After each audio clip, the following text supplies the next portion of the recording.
No me importa lo que digan, yo te llevo en el alma. Yo te sigo a todas partes, de las buenas y de las malas. Cada vez te quiero más.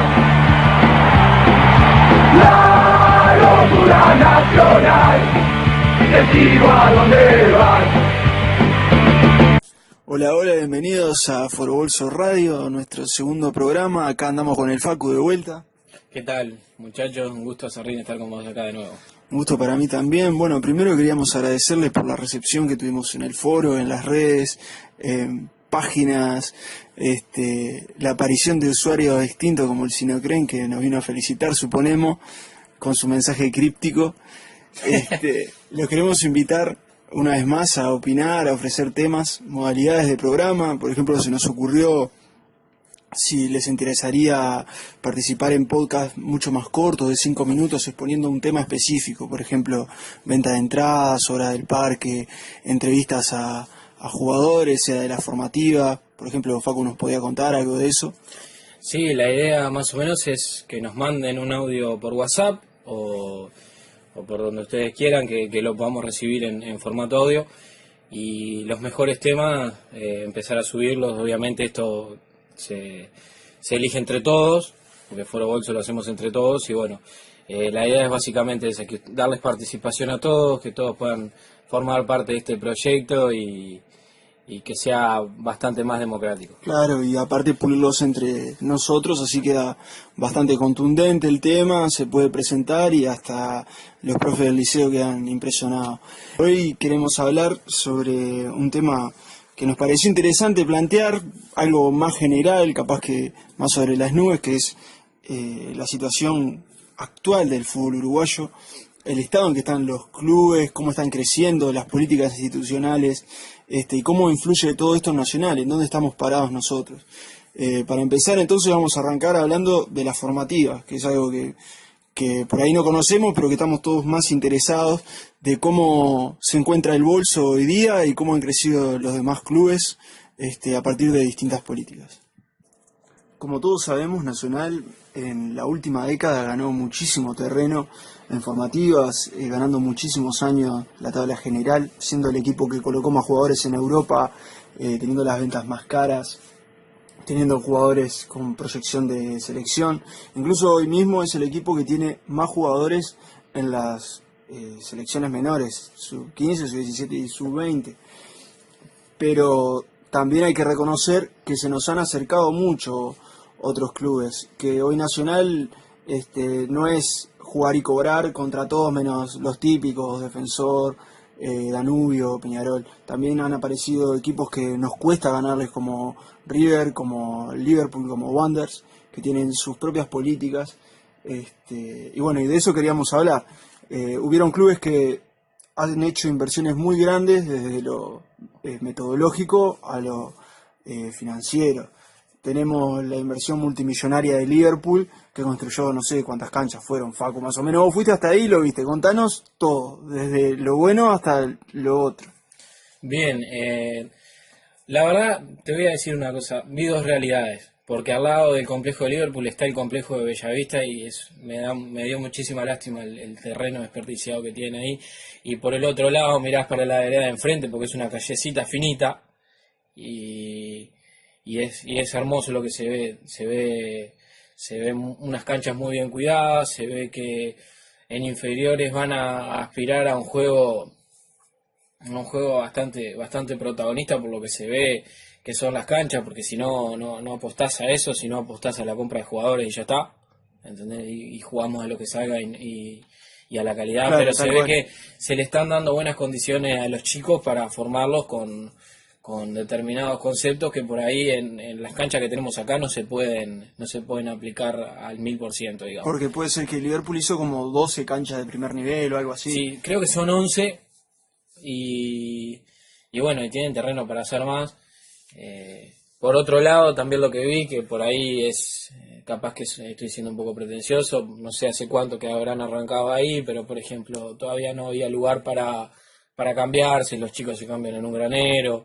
Pero por lo menos se ve esa intención, esa intención de querer hacer algo distinto y de invertir en cosas que se puedan sustentar en el tiempo y que por ahí no contratar a un jugador y que se pierda la inversión porque ese jugador no rindió, sino aspirar a algo un poco más sólido que te puede dar más chances, no solo mejorando las condiciones de trabajo, Claro. sino que mejorando jugadores que son de la casa y que por ahí al generar ese sentido de pertenencia, que eso es importante, ese tipo de construcciones generan sentido de pertenencia, logra una permanencia una estadía un poco más larga en el club de los jugadores, ¿no? Claro, y aparte por un simple cálculo matemático, cada formativa, cada división tendrá, no sé, 20 jugadores, ponele. Esos jugadores van a estar 7 años formándose en las mejores canchas, con todo, no le va a faltar nada. Van a tener un buen preparador, buen uso, competencia interna, y eso va a ser una diferencia enorme, comparado a jugar 7 años en canchas con pozo, rotas, que tienen que esperar a que no llueva porque si no tienen que alquilar en otro lado. Esas son cosas que a la larga hacen la diferencia. Sea que seas el equipo con el mejor escauteo o que lamentablemente no puedas, no tengas las facilidades como tiene Defensor, Nacional o Peñarol, y te armes. Y eso hay testimonios de que se ha hecho. Claro, los estás preparando para lo mejor, no los estás preparando para el fútbol uruguayo, sino que los estás preparando para ir más allá, ¿no? Claro, porque acá en Uruguay hay una concepción de los clubes que siempre han dominado en cuestiones de formativas, que es escautear a los cracks de una manera o de otra. O sea, ir al interior, me enteré que tal jugador anda, le pago tanta plata y me lo traigo, o agarro 1000 jugadores y voy descartando. La idea es tener un jugador que sea un crack y que tratar de que no se arruine, que llegue a primera sin arruinarse. Yo creo que es una opinión un poco controversial quizás, pero por ejemplo Pereiro o Coates o no sé, Amaral también para el otro lado, si se hubieran formado en vez de Nacional en Defensor o en Peñarol o en Danubio, habría sido más o menos lo mismo. El jugador habría tenido más o menos las mismas facultades y psicológicamente habría sido más o menos lo mismo. Por eso nos interesa hablar sobre un cambio paradigmático que hubo, por ejemplo, en Wanderers. En Wanderers el equipo lo tomó Alfredo Arias hace ya un par de años, y una de las primeras cosas que dijo fue denme control de las divisiones formativas. Y allí implantó una idea madre. Vos ves la séptima de Wanderers, la cuarta de Wanderers, la primera de Wanderers, y todos los jugadores ya saben cómo salir jugando, ya saben qué rol tienen que tener en la cancha. Y así pasa que ellos, sin tener ningún crack, constantemente están vendiendo jugadores al exterior, como, no sé, Riolfo, Santiago Martínez, Guzmán. Rodríguez. Sí, bueno, la cantidad de jugadores que vendieron a Peñarol también. Y siempre sale un jugador de la cantera a reemplazar ese jugador que se acopla con total normalidad.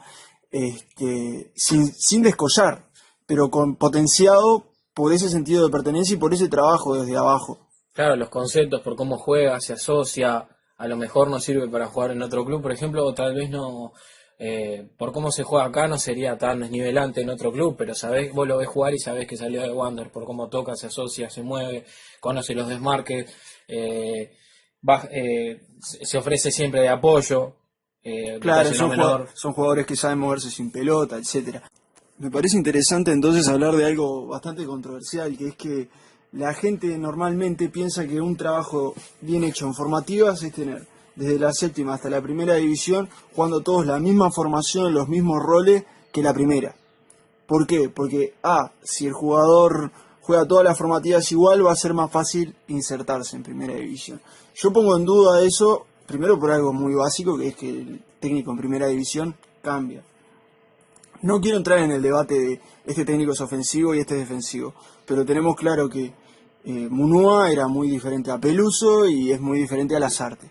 Un jugador que se entrenó para jugar para uno no te va a servir tanto para jugar para otro. Ramírez. Exactamente, pasa con jugadores del primer equipo, imagínate con jugadores de la formativa. Entonces yo creo que lo principal en realidad es darle herramientas a los jugadores para que puedan adaptarse a cualquier estilo de juego. Si vos tenés jugadores que son solo capaces de hacer un rol, un estilo de juego, lo estás perjudicando en el futuro. Exactamente, es como por ejemplo pasa con el caso de Gonzalo Bueno, que es un jugador que si jugás con determinadas formaciones, con determinados estilos de juego, no puede jugar lamentablemente. O con jugadores que se forman de carrileros, ponele, no te sirven de lateral, ni te sirven de volante, ni nada. ¿Sabes qué? Creo que si lo pensamos, es la misma mentalidad cortoplacista que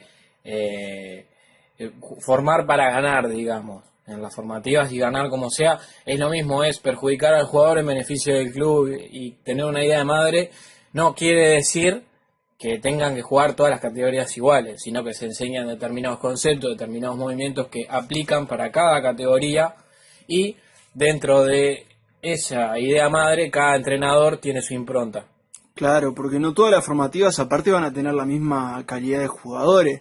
Capaz que la sexta tiene zagueros que se proyectan a medir 1,90 y la otra tiene zagueros chiquitos, una tiene jugadores rápidos, otros jugadores más fuertes. No se puede ser tan tajante de blanco y negro y querer cortarte cuadradito a los jugadores. Se tiene que fomentar la adaptabilidad y la versatilidad y aparte formar también a los entrenadores para que sean capaces de que sus jugadores se desenvuelvan al máximo. Porque ese también es otro tema. Por más de que vos tengas las mejores canchas o el mejor escauteo, está un poco topeado el nivel de los formadores, sea de preparadores físicos o técnicos. Ya si hay un técnico con determinada proyección, va a primera división. Y el ambiente es bastante chico. Entonces, la ventaja que se puede sacar yo creo que es en la inversión en infraestructura y haciendo lo que se hace en países que han crecido muchísimo en los últimos años, como Chile o como Argentina, y no necesariamente hablando de fútbol, sino en todo tipo de deporte. La fórmula es bien básica, descentralizar y fomentar la competencia. Acá en Uruguay las formativas tienen muy pocos partidos al año y por eso me gustaría hablar de algo que Nacional hace muy bien, que es que siempre que hay un párate, pretemporada, etcétera, mandan a los botijas a jugar torneos a Chile, a Brasil, a Europa incluso han ido, agarran mucho roce, se muestran. Enriquece el desarrollo del jugador, digamos. Exactamente. Porque así como podemos decir que Nacional se dejó estar con 40 años sin obra en los céspedes, que recién ahora van a tener 2 canchas, que ni siquiera sabemos si son para formativa, hay cosas que se hacen bien. Yo creo que esa es la idea de este podcast, empezar a ver las cosas que para uno que está escuchando se están haciendo bien en otros equipos y que por ahí se están haciendo mal, y cómo las podríamos aplicar en Nacional, porque si vos estás yendo contra la corriente, difícilmente llegues al objetivo. Entonces, lo último, para cerrar el tema de formativas, ¿qué es lo más importante cuando vos formás un juvenil? ¿Formarlo para ganar o formarlo para que llegue a primera división? A ver, Facu, danos tu opinión sobre esto. Y yo creo que una cosa no es excluyente de la otra. Es un juego y acá hay que ganar, eso está más que claro. Pero con determinados lineamientos creo que se pueden lograr cosas importantes y siempre pensando a futuro. La palabra misma lo dice, son formativas y hay que formarlos no solo como jugadores, sino también como personas, que no está aislado. Creo que el último caso que hemos visto Nacional nos da la pauta de que hay que formarlos como personas y desarrollar también su fuero interno. Y bueno, para mí, si me preguntás a mí, el otro día escuchaba al presidente de uno de los clubes más grandes de acá diciendo que las formativas de ellos se forman para ganar. Qué bueno que tenga la fórmula, ojalá que me la pase. Creo que la idea en realidad es desarrollar a los jugadores y ver cómo puedes hacerlos encajar en el engranaje del primer equipo, que es lo que realmente le importa a la gente. Exactamente, porque como el otro día se hablaba en el chat del tema de Platense, de la cuestión de que hay clubes que falsean la ficha médica para tener jugadores más grandes jugando en categoría más chica, lo cual es de una torpeza tremenda, porque ¿a quién le importa ganar un partido de cuarta o de quinta o de la séptima? Lo importante es ganar en primera, listo. ¿A quién se acuerda de que Ghana o de que Camerún o de Senegal ganaron mundiales sub-20 cuando un equipo africano nunca llegó a cuartos de final? Creo que hay que de verdad plantearse y sincerarse en ese tipo de cosas. Porque vos tenés un plantel de pila de jugadores, 20, 25, y por ahí por ganar estás obsesionado con ponerle un 11 o a tus figuras a los que tienen que llegar y te perdés de un Diente López que recién en cuarta división se dieron cuenta que el flaquito ese andaba de vuelo, te perdés de un Rolín que lo iban a dejar libre y bueno, aunque ahora no tenga un buen nivel, cuando debutó la rompió toda, o por ahí se obvian jugadores que como no son cracks, capaz que no llegan y no se les da oportunidad y cuando se les da y si encuentran su lugar en el equipo, hasta le pueden dejar un gran retorno económico como Carlos de Pena o como Gonzalo Bueno. Creo que eso es algo que de verdad hay que plantearse, no es una discusión cerrada para nada. Los equipos de primera división se ve que están tomando cada vez políticas más diversas en lo que es el armado de planteles, las designaciones de cuerpo técnico. Algunos apuestan más a formativas, como ya hablamos, otros a contratar y romper el mercado, otros a trabajo. Pero hay situaciones que son contradictorias, como es el caso de Liverpool. A ver, Facu, contanos algo sobre esto. Sí, o sea, están formando jugadores que llegaron, por ejemplo, a una final de Copa Libertadores Sub-20, llegaron, con este complejo están fomentando también el tipo de juego del que hablábamos. Y por otro lado, en el primer equipo, yo veo una incoherencia al tener de entrenador, por ejemplo, a Rosario Martínez, que es todo lo opuesto, digamos, a lo que están haciendo en formativa. Claro. Yo creo que un club debe correr siempre en la misma dirección, desde los directivos hasta la formativa, y el caso más importante es el primer equipo. Claro, el equipo mismo se está poniendo un palo en la rueda. Porque Estamos hablando... es como que contradicen, es la mentalidad cortoplacista Exactamente. contra la mentalidad largoplacista dentro de un mismo club. Claro, vos tenés, como dijo Facu, un equipo vicecampeón de América en sub-20. Toda esa camada de jugadores que ahora ya tienen 20 años, 21, 19, están ideales para tener sus primeras armas en primera, como fue el caso de La Cruz, que lo vendieron multimillonariamente. Y ponés un técnico que va totalmente a contrapelo de esto. Es sabotearse a uno mismo. Hiciste una inversión multimillonaria en no sé cuántas canchas para un técnico que en realidad no les va a dar uso, no las va a aprovechar al máximo. Hay que replantearse esas políticas que aparte se muestran en la posición que tiene el Liverpool en la tabla. No sé si es que no las va a usar mucho o Liverpool mismo preferiría usarlas para otro tipo de juego. Exactamente. De lo que sí podemos hablar más concordante son situaciones como la de Defensor, que Defensor es un club, conocemos, siempre nos pelea la general de formativas, siempre se lleva al menos un torneo, es el equipo que más jugadores ha promovido a primera y ha vendido al exterior junto a Nacional, pero con la diferencia de que dan muchas más oportunidades a estos juveniles. Estamos hablando de que arrancaron el Apertura con muchos jugadores citados a la sub-20, lesiones importantes como la del Coto o del Guille, y ellos formaron una defensa con juveniles y el zurdo Lamas, y arriba nos vimos y arrancaron en punta del campeonato y se mantuvieron ahí hasta el final. Cuando por ejemplo también tenés a Wanderers, que Wander con el sistema de acople, los jugadores se sienten totalmente insertados, por más que no son ningunos crack, les está dando mucho rédito económico, mientras Nacional está gastando $30.000, $40.000 en jugadores para ocupar un lugar en el banco. No sé qué puedes comentarnos al respecto, Facu, de esas políticas de arriesgarse a que los juveniles, digamos, te tapen los huecos, y de cómo les ha rendido a esos equipos. Y sí, vos si te fijás son equipos que tienen el interés de generar una cultura de club también, y eso también se propicia el buen funcionamiento de los juveniles, porque estás sacando un chico que se crió ahí, que le diste todo y que bueno, lo trataste de una forma en la que él te va a responder adentro de la cancha. Es muy interesante. Y por ejemplo, yo lo veo en Defensor. Para mí las formativas de Defensor en cuanto al volumen de juego o al juego en sí no tienen nada especial, pero sí se ve cierta coherencia o una coherencia total en lo que son todas las categorías, y cuando llegan al primer equipo también juegan a lo mismo. Claro, por una preparación de fundamento física que por ahí en otros clubes no tiene. Claro, vos podés coincidir o no, pero que son coherentes, eso sin duda. Bueno, también podemos hablar de las apuestas de técnicos que han hecho los equipos, así como darle proyección a los juveniles le ha rendido incluso a Peñarol, que todos sabemos que en su época crítica entre el 2003 y el 2010 lo único que hacían era comprar jugadores de equipos de media tabla o peleando el descenso, y así les iba. Ahora con la proyección de Nández, de Quintana, de Urrusiaga, etcétera, algunos no les han rendido, otros sí, pero sin duda les ha dado rédito deportivo y financiero, monetario. Sobre los técnicos, volviendo un poco para atrás, los clubes se están animando cada vez más a apostar a técnicos ofensivos. Esto es un hecho. Comentanos algo sobre esto, Facu. ¿Dónde arranca todo esto? Bueno, los que sentaron las bases para mí, sin duda que fueron Arias y Almada.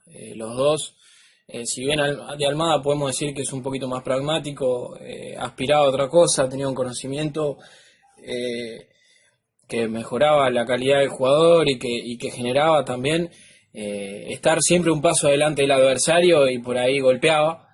Y bueno, y Arias ya, como comentaste vos, le dejaron meter mano en Wanderers y bueno, trabajó muy bien y bueno, generó un montón de contenido, más que contexto, de contenido que hasta el día de hoy se mantiene, que no se ha perdido en Wander. De hecho, todas las categorías trabajan con periodización táctica, por ejemplo, que me parece muy interesante. Es una metodología que acá casi no se conoce, con la que trabajaba Munúa.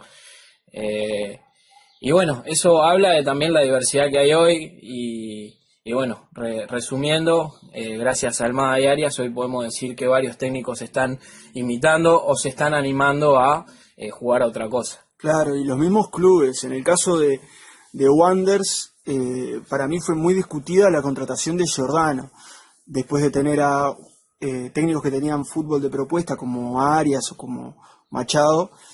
Giordano es un gran conocedor de la periodización táctica, es un bocho, Pero sabe no la muchísimo, usa. pero no la usa y por ahí no es necesariamente lo que busca, porque hasta ahora se manejaba en Juventud, a pesar de haber clasificado a la Sudamericana con un club bastante limitado. Es muy de sus jugadores. Llega Wanderers, que tiene un proyecto de formativas también, parecido a lo de Liverpool, salvando la distancia. Y muere en jugar con Palacios, por más que salió goleador, con Viega, con jugadores de su palo.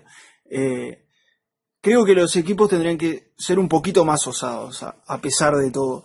Y bueno, también han aparecido muchos técnicos jóvenes gracias a todo este movimiento. Que también lo piden las tribunas, o sea, la gente ya está podrida, cada vez va menos gente a ver al fútbol, tiene que haber algo que te mueva, un espectáculo, no sé, y así ha pasado, que Racing tuvo su mejor campaña en años con Larriera, que es un técnico que tiene mucha proyección a futuro, que andás a ver dónde estaría si no se hubiera ido a Arabia, ya que estaba en este mismo Defensor que está peleando el campeonato. Tenés a los conocidos, a Puy, Pesolano. El caso de Barragán, en Cerro, que peleó el campeonato hasta el final, lo echan y ahora está peleando el descenso prácticamente Cerro. De cómo la verdad se desprecia ese tipo de situaciones, de que en realidad desde arriba a veces parece que fuera casual la decisión de tomar un técnico osado, pero siempre ha respondido. Hoy, caso contrario, tenemos por ejemplo a Fénix, que tenían a Ferrín contratado, perdía, se iban para abajo, y los mismos jugadores pidieron que siguiera Ferrín, siguió y siguieran perdiendo. Creo que estamos en una época que se está empezando a dividir el paradigma del fútbol uruguayo, de la vieja escuela, del Defensor del 74. De León, profe de León. Ahí está, chocando con técnicos que se sienten mucho más competentes dentro de lo que hacen. O sea, estamos hablando de que Almada, mientras los jugadores calentaban los partidos, se empezaba a pasear entre ellos y le decía, mirá que tal jugador es derecho, mirá que a vos te van a hacer esto en tal momento del partido, cuando tu compañero haga esto, vos haces esto. Entonces son jugadores que están maquinando, técnicos que están maquinando y que se sienten mucho más presentes. Y por suerte están aprendiendo, están obteniendo armas para ejercer ese conocimiento que tienen y esa competencia que creen que les pertenece. Exacto, tienen determinados contenidos y generan contenidos para el jugador que los enriquecen y que bueno y que aumentan también las probabilidades de ganar, que es lo que queremos todos. Después yo creo que no se arriesga tanto por aquello de quedarse sin trabajo, que es muy complicado, que el fútbol uruguayo, que perdés y no te llaman más, pero para mí hoy en Uruguay, más que entrenadores buenos y malos, hay cobardes y valientes, que creo que ahí está la diferencia.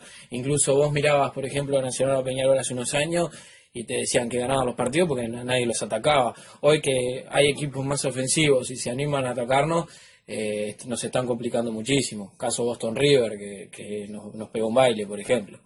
Sí, o Peñarol, que arrancó el campeonato en posiciones de descenso. Yo no creo que tuvieran un plantel como para terminar en esa posición. Fue porque los equipos están tomando cada vez como, no sé, más autoestima.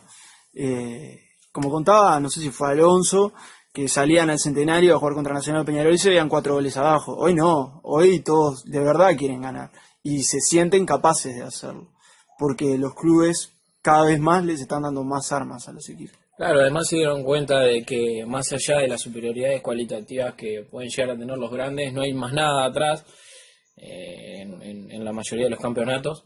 Y bueno, y se animan a contrarrestar eso a través de la táctica, a través del orden del juego, y 11 siempre van a ser más que uno. Exactamente, o sea, la conclusión lógica del fútbol, porque vos podés tener 11 estrellas, pero si entre ellos se desconocen y no saben qué hacer, un equipo armadito va a rendir mucho más en el fútbol uruguayo, que difícilmente, por más que obviamente Nacional siempre va a tener un plantel mejor que otros equipos, en lo que es el colectivo se va a emparejar muchísimo más. Por ahí un delantero, obviamente, encarando a Polenta, no le va a ganar nunca, pero ya en una situación de 3 contra 3, 4 contra 4, ahí va a haber otra diferencia, y es lo que estamos viendo hoy día en la tabla de posiciones.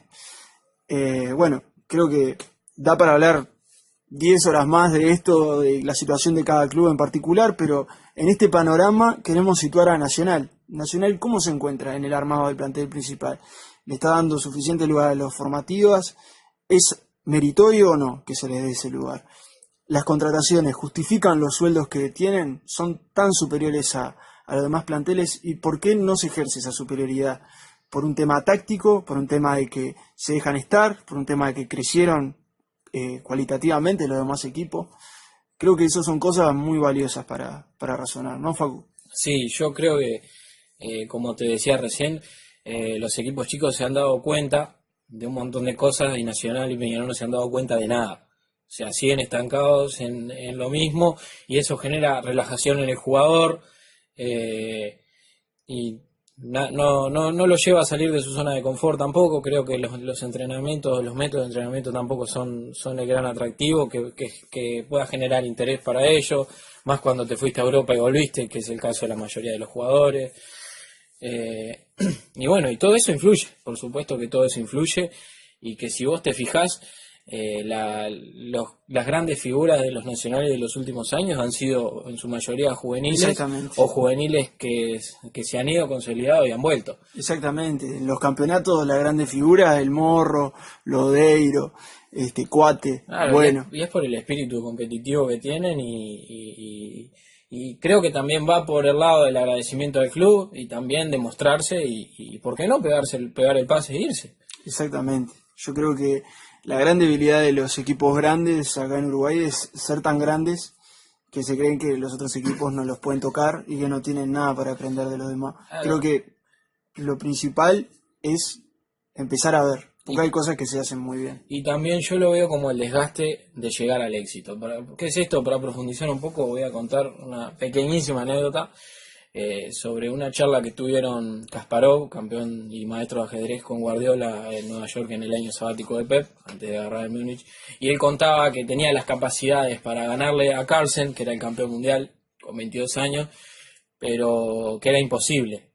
Y Guardiola no entendía nada. ¿Y por qué es esto? Y porque él tenía las facultades para ganarle, pero era consciente del desgaste que conllevaba. O sea, para Carlsen, que era muy joven y todavía no conocía eso, estar 4 horas jugando una partida de ajedrez no suponía nada. O sea, no había pasado por esa situación. Pero Kasparov, que ya había pasado por esa situación de estrés un montón de veces, ya no valía la pena, digamos.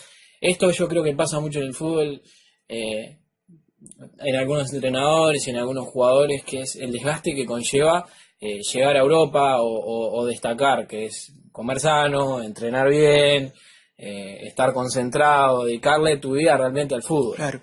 Y bueno, y creo que muchos no quieren ser parte de ese desgaste, y como te decía, los entrenadores tampoco generan interés, y eso provoca todo esto de lo que estamos hablando, esa zona de confort en la que se ven sumidos los dos grandes. Claro, porque aparte la aspiración de un grande no es solamente ganar, sino que es ganar y seguir ganando. Institucionalmente también vemos cierto paralelismo en esta política de animarse a más, de ser más agresivo con las decisiones, de apostar a un buen fútbol o resguardarse en la formativa. Y es lo obvio, los equipos que están en una situación de dependencia política, sea con Casal o con cualquier contratista, va a tener menos plata, va a tener más obligaciones que cumplir, y obviamente va a poder apostar menos. Y los que se sienten más libres, que tienen más caudal, como, no sé, serían Defensor, serían mismo Liverpool, Wander, Danubio, pueden apostar a ese tipo de cosas, al buen fútbol, a las formativas porque no corren un riesgo tan grande. El riesgo no es simplemente ganar o perder un campeonato, sino cómo vas a participar en los siguientes, obviamente. Y creo que, opinión personal, Nacional tiene posibilidades para arriesgar mucho más y apostar a hacer mucho más. Y tiene la obligación de mirar constantemente al futuro. Pero lo que hace es actuar como un club que estuviera bajo la bota de alguien más. Es simplemente ver la tabla de posiciones. Vos vas a ver abajo a los equipos que están mendigándole plata a Paco para llegar a fin de mes, y arriba vas a ver a los equipos que no están bien, porque acá en Uruguay ningún equipo está bien económicamente, capaz que el Torque, por la plata, viste, de esto del City. Porque tener plata libre no significa solamente voy y me compro zarpado jugador. Significa... Claro, es la libertad de buscar nuevos caminos. Exactamente. La libertad, o sea, ya re filosófico, pero la libertad está en la cabeza. Y Nacional no se siente libre, a pesar de ser uno de los equipos más poderosos económicamente, en formativa, en infraestructura, etcétera, del Uruguay. Hay que tomar las riendas del asunto. No puede ser que estuviste 40 años sin reformar los céspedes. No puede ser que recién ahora estés haciendo un estadio para 40.000 personas. No puede ser que hablas de las formativas y tenés un técnico que no los ponga, que te perche a tu mayor prospecto un año y que en los 2 partidos más importantes lo borre. Así, foro bolso controversial. No sé, hay que de verdad ponerse la mano en el corazón y plantearse qué están haciendo bien los otros equipos de acá de Uruguay y tomarlo, porque mucha gente puede decir, no somos el Bayern, entonces no vamos a hacer lo mismo porque yo vienen en Alemania y cosas. Bueno, y los equipos que les están yendo bien acá, tipo, no sé, institucionalmente, Wanderers, Asamblea de Socios votó qué camiseta iba a usar su equipo. Una pavadita, pero da una pauta, porque ese equipo también fue el que puso poder comprar las entradas por internet y poner la cuestión esta en el escáner para pasar. Habla de lo democrático que es un club, ¿no? Exactamente. Hay que, como en las formativas, hay que descentralizar y fomentar la competencia. En las cuestiones dirigenciales, hay que democratizar y fomentar el debate. Sobre cosas que son tabúes, como, no, con esto arriesgás, no, ¿cómo vas a decir eso? No, cuestionar. Y no en una mala, obviamente, tipo, está todo mal, vamos a inventar todo de vuelta, sino de verdad replantearse las cuestiones. Claro, ahí es a lo que llegamos hoy, de que los clubes que se sienten más libres, curiosamente, son los que por ahí se animan a un poco más y a los que les está yendo mejor. Boston River también de a poco, que tiene un grupo gerenciador, pero que los hinchas están muy presentes, ahí influyen. Y bueno, pudieron armar un complejo que tiene un convenio con el Deportivo Táchira de Venezuela, y son cosas muy interesantes. No depender tanto de los contratistas, y bueno, y yo creo que todo eso va también generando determinados contextos para que los clubes se desarrollen, y a Nacional es una obligación empezar a mirar al futuro, como te decía antes, y también yo creo que todo esto esconde una pregunta, ¿no? Y es ¿por qué? ¿Por qué todos ellos pueden y nosotros no? ¿Y por qué no se hace? Yo creo que es porque nos sentimos por encima de esas cosas. Porque esas son cosas propias de un equipo chico, porque ellos pueden y nosotros no nos planteamos ni por qué no, asumimos que no podemos. Yo creo que Nacional, de verdad, o sea, de un punto de vista lógico, si vos tomás control sobre las cosas que te competen, por ejemplo las formativas, desde que captás a un jugador, su formación te corresponde a vos. Entonces el jugador llega a primera división con todo lo que vos le imprimiste. Si vos dependés de las formativas, va a ser algo mucho más constante que contratar jugadores. Por ejemplo, vos armás un equipo con 10 jugadores que trajiste, uno de México, uno de España, uno de la B de Suiza, uno de la B de acá de Uruguay, uno de que se quiso retirar y volvió. Eso va a ser muy distinto a los 11 jugadores que cada año te van a venir saliendo de la cuarta o de donde sea.